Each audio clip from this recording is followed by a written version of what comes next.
Hi everyone, my name's Michelle and I'm Mama Loves You GB here on FlossTube, but also over on Instagram and Etsy as well. Welcome to the Sunday morning briefing. It is the 21st of January, I think, which means that we're already on the 21st of January, only another 3,000 more days to go.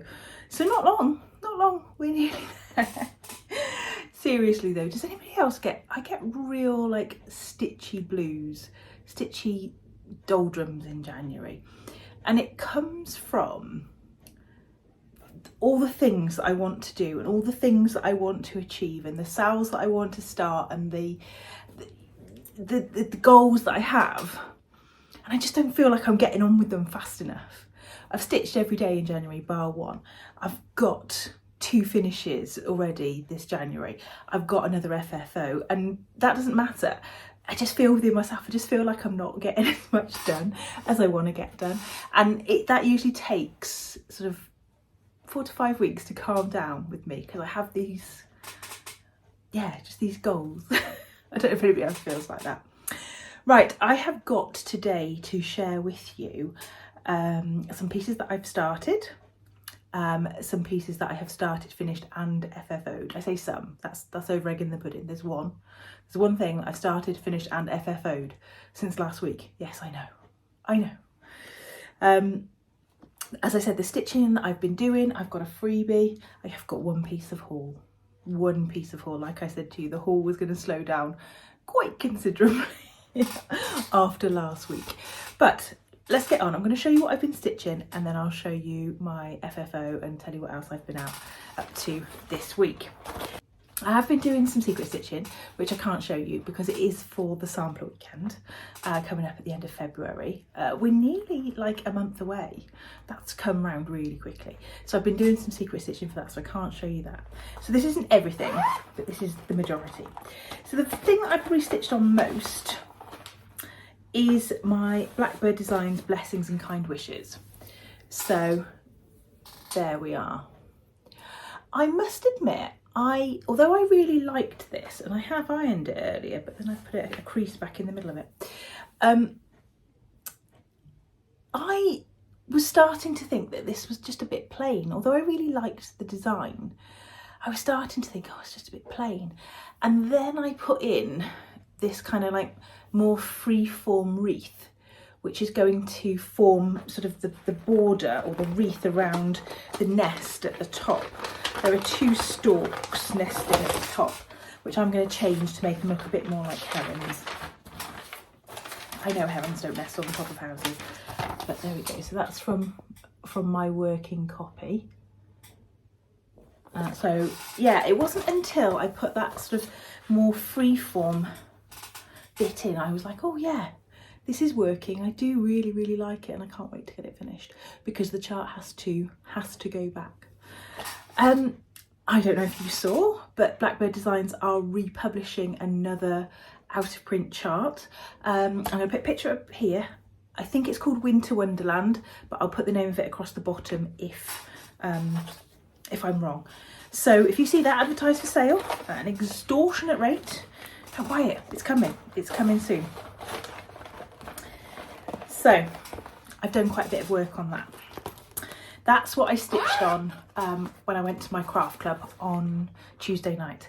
I also took with me Margaret Davis, huge Margaret Davis, because they have big tables in the memorial hall where we have the craft evening. So I was able to lie her flat and I have started to chart her. And she's got some quirks. She really has got some little quirks. Some bits that I thought were faded wool are not. I don't think that there's any fading really to speak of on that with those wools. There's nothing that I can see that looks discoloured compared to other parts of it. It's just a different wool. And I sort of started to think about taking the back off and I've got a horrible feeling now from looking at it that it's glued to the backboards. So it may be the case that even if I wanted to see the back colours, I'm not going to be able to. But we shall see. I've started charting it from the front, and if I get to see the back, then it's an easy switch on PC Stitch to change the colours to what's going on the back, or do both versions, or choose one. We shall see. I have started today because I feel like a bit of a Larry letdown. This is one of the sals that I started. So this is the Pinker and Pumpkin blog spot, and my aim, let me just finish that stitch. My aim is to do 6 of the houses this year. So I'm going to do one every other month. And I wanted to do the first one in January. And I have been stitching, it is called A Cold Winter's Day Dots Salt Box. I'm just going to hold the picture right back there, and I'll put a picture of what it should look like. So I only got around to starting mine today, just earlier when I finished faffing about with my FFO. And I'm stitching it on a little piece of vintage country mocha, but the wrong side of vintage country mocha. So I presume it's just mocha. So I should have ironed it, but I'm stitching it on that. And I'm doing it in a sulky conversion. I've just looked at the picture and I've picked out the colours that I think work the best. Now, the one thing I will say with sulky, the one colour that I think lets them down a little bit are their browns. There's not a really good, like a mid brown. They're all either quite dark or a bit reddish or a bit yellowish. There's no really good kind of what I'd call an ashy brown. So that's going to be interesting. I'm going to have a look and see what I can come up with. I may have to just do a bit of the brown in a different one, but I'm going to start with sulky. So those are my colours that I've picked out so far. These project bags, so many people had asked me what they were, and I put the link into last week's video, so I'll try and remember to copy it across today. These are 6 of these from Amazon. They're about £15, I think, but they are really, really nice, sturdy project bags. Not as nice as the handmade ones, but then they're not as expensive as the handmade ones either. And I can't keep up with myself when it comes to handmade project bags. So I bought another set, and then I put the link up, because I've had this happen before. I'll tell you guys about stuff and then I want to go back and buy another set and they're gone. So I bought another set and then I put the link up. So they are called Org Bunny. There's a little label there called Org Bunny. I don't know if they make anything else. That would be something to investigate, wouldn't it? See if they make anything else. So in terms of freebies, obviously this is a freebie. You can go on and find onto Melissa's Pinker and Pumpkin blog spot, and you can find, I think I counted when I was coming up with a list of possibilities, somewhere up to about 35 different salt boxes, different houses that you could stitch, plus other freebies. So that is a freebie, but I do have another freebie for you a bit later on. I have also started my own chart. That's good of me, isn't it? So this little rat's nest here, there we go, is from the Patchwork Rabbit Boxing Day box. These are the colours here. And I have started, I can't show you because there isn't a full image of it. I've started the drum from Sophia Stafford's chart. So I'm stitching this on a piece of 36 count Desert Taipan by Fox and Rabbit. Now the original, excuse me, just finishing a bit of stitching there as well. The original colourway was Summer Khaki, but I fancied something a little bit yellower for this, because it's kind of more springy colours. So this is where I've got to so far. I've got the big light on, so it's kind of blocking it out a little bit. So there's the one of the flower pots. There's another flower that goes in here, and as you can see there, that is the start of all of those bricks in Sophia's house. So the drum is basically kind of 2 flower pots, the big house, and then another 2 different flower pots. Can I show you anything? Let's have a look. Probably not easily. Maybe. Oh, it's not, it's another 1 flower pot. Let me just fold that there.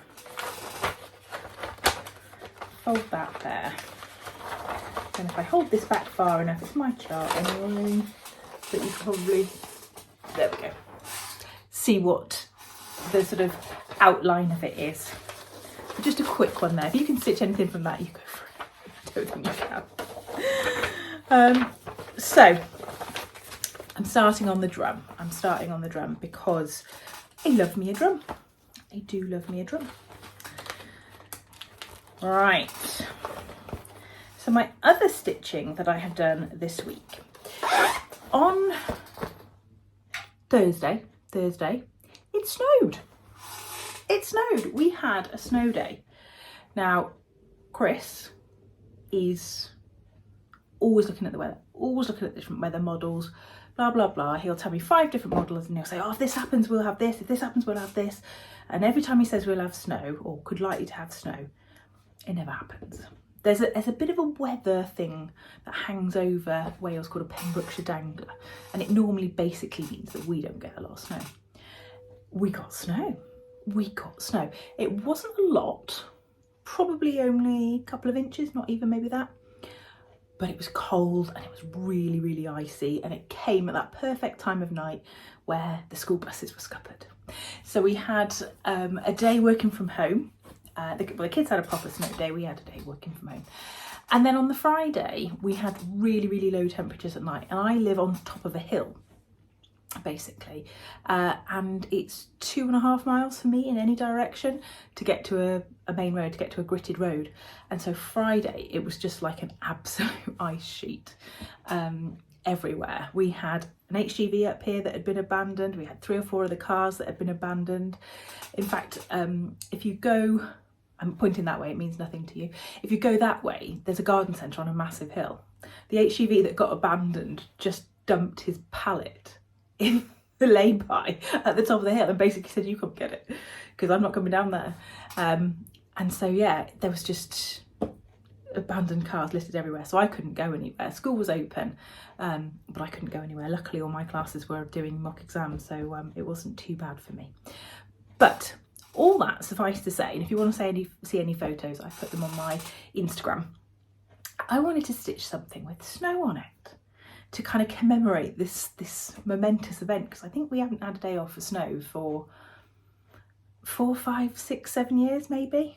I think we might have had one when Ness was little. And everybody knows that a snow day is just golden. So I wanted to stitch something which would commemorate a snow day, which had snow on it. So did I search my whips and find something with snow on it? No, I did not. I had seen this beautiful chart that I loved by a company called Love Poppet. And you might be familiar with their designs. I've got another one here to show you that I've stitched before. And it was called Wren and Snowdrops, and it had some snow on it and it had some snowdrops and it had a wren on it. Now, wren is really lovely, lovely, beautiful little bird. We have an alert wren. We've got a porch out there and she basically roosts. So if you go out to the car or you're going out for something in the evening, she goes crazy at you because you've disturbed her. So we call her our little alert wren. And so this is it. So I decided to use my jar that I bought from IKEA. And this is my finish of the wren. There she is. Now I'm going to put another picture up of her stitched flat because the light in here is giving a little bit of an odd colour. So let me take this off. I'll take the pins out and I'll show you the pins in a minute. I made some little pins to go with it. And this is, oh, let's come over this side because it's a little bit, this is my finish of her. So it's stitched on a piece of 28 count fabric. It's not a Zweigart fabric, but I couldn't tell you what it is. I only know it's not a Zweigart because I can see the selvage. But what it actually is other than that, I don't know. I don't know, I've had it for a long time. And I wanted to do 28 count because it needed to fit this particular lid. So there, is it going to work better if I come? There she is. So beautiful colours. I used some of the called for colours and some that were close that I had in my stash. And then I made these 2 little pins to go in the top. and they just sit up by her tail. I like the fact that she's got a nice big bottom, this wren. She's kind of like looking at her bottom. And I made it quite deep because I want it to be a nice big top. And so I have now got a lovely jar that I can put whatever I like in. I could put little spools in it, I could put ribbons in it, anything. I've done another Love Poppet design before, and this was the robin. Now you probably recognise the robin. This is quite a famous one. A lot of other stitchers did it, and so it appeared on social media quite a lot. So this is 36 count Desert Taipan actually. So there she is. I just finished her as a round. She was hung on the Christmas tree this year. So let me show you both of them. I would imagine, without looking, that they're probably about the same count. It's just obviously the lid is stitched on, maybe the robin's a bit bigger, 28 count, and the robin's stitched on 36 count.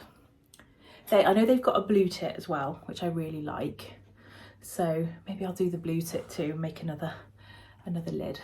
Do like a bird. And then while I was upstairs, I grabbed a couple of other things to show you that are kind of like in the same vein, box top lids, that sort of thing. I have this one too, which I have stitched. This has got, as you can see, all sorts of little old spools in it. This is done in the same way. And this is Chubby Bunny by Jeanette Douglas, I think. Stitched on a piece of 32 count Heroic by Pictures Plus. It's the one that's got the pinks and the blues running through it. And I've got some little Pantini pins in the top there. And it would appear